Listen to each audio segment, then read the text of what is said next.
Hey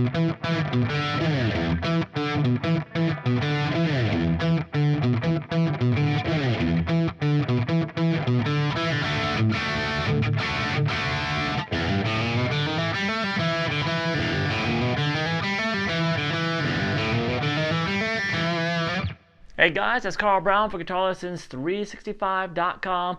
Today we're going to learn how to play Break On Through to the Other Side by The Doors.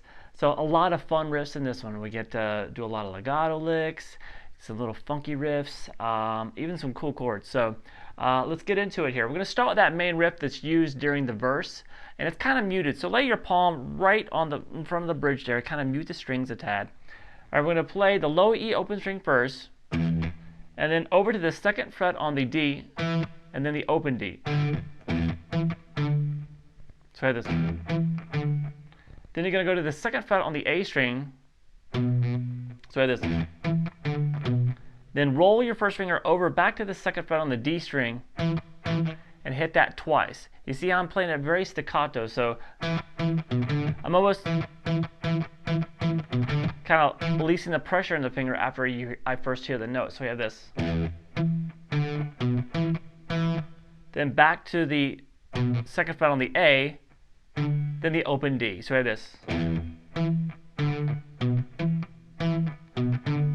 Now, as you're hitting that open D, it gives you time to jump up here to the 12th fret and play the 12th fret and quickly slide it down the low E string. So we have this.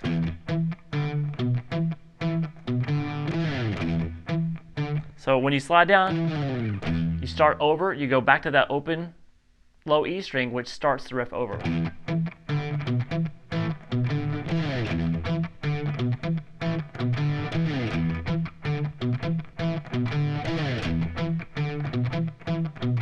Now we have a pre-chorus coming up, which is just a D major chord, strummed a couple of times. But going into that D major chord, we're going to finish the riff like this. So you're going to come back, you hit that open D. Instead of coming up here, you're just going to grab the E there and kind of finish the riff out at the second fret on the D string, and then you jump into that D major chord. So the D major, that's all the pre-chorus is, and then the actual chorus sounds like this.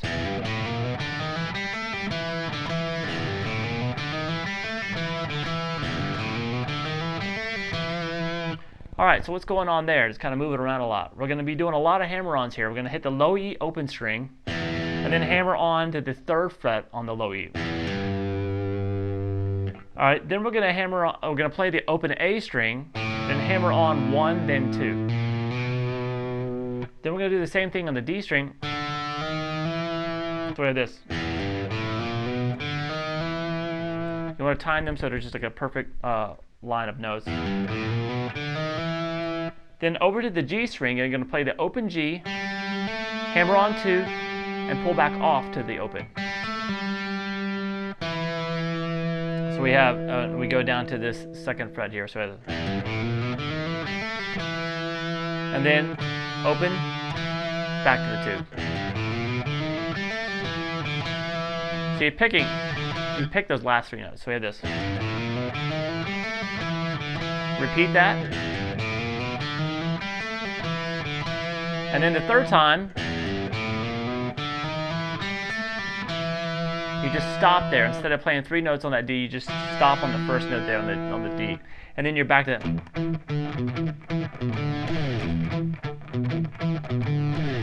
Which that's obviously the main riff in the song. It's played the most. Now that chorus that we just played has a couple of different endings that you'll find later on in the song. I'll go through the last chorus by itself because it's got a really extended ending. But you're going to hear this. You're going to hear, which we've already learned, and then he'll do this. So what he's doing there is he's just repeating the hammer-ons on the 6th, 5th, and 4th string, like this.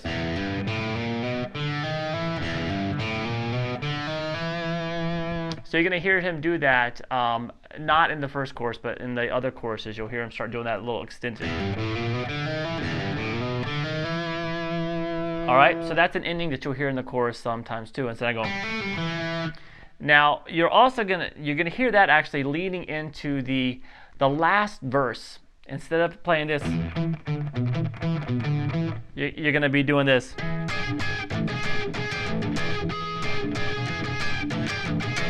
Now it sounds really dissonant, and it's supposed to kind of sound kind of out there. Now what he's doing is he's barring his little finger at the 15th fret on the B and the high E string. Then playing the 13th fret here on the G string with his second finger, and then reaching across and grabbing the 12th fret here on the low E string.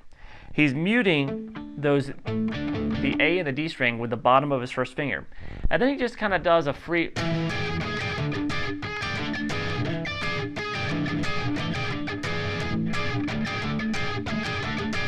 Alright, it's supposed to sound nasty, and it does.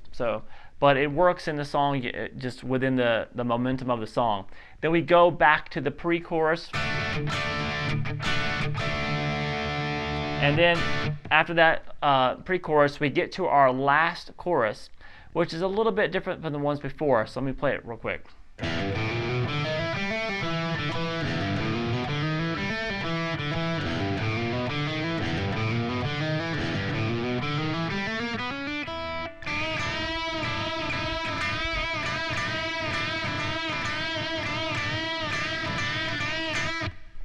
Alright, so it was a lot of the same stuff in the beginning. That riff twice. And then that same extended riff that we played earlier. Where you're just doing the hammer-ons across those three strings. So after you've done that twice, those hammer-ons, we're going to start over again with those hammer-ons. We're going to go across all the strings. We're going to start with the same notes on those 6th, 5th, and 4th string. Then you're going to get to the G and do it open G, hammer on 2, 3. Do the same thing on the B string, and then the open high E. And when you get to that open high E, now you're going to do you're going to grab the 3rd fret on the B string and do some unison bends there. You're bending up the 3rd fret there on the B string, and while you're doing that, you're also hitting the high E string. Now, once again, here it's meant to sound kind of erratic, so some of them are like half-step bends, so it'll sound really dissonant, and some of them are whole-step bends. So just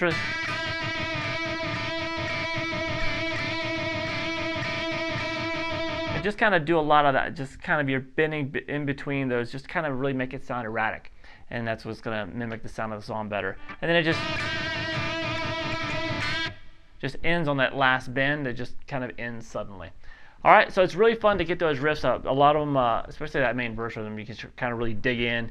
And there's that whole extended middle part where he's just kind of doing the vocals, and you can, you can just kind of lock into that groove. It's really cool. All right, I hope you guys enjoyed it. I'll see you again soon for GuitarLessons365.com.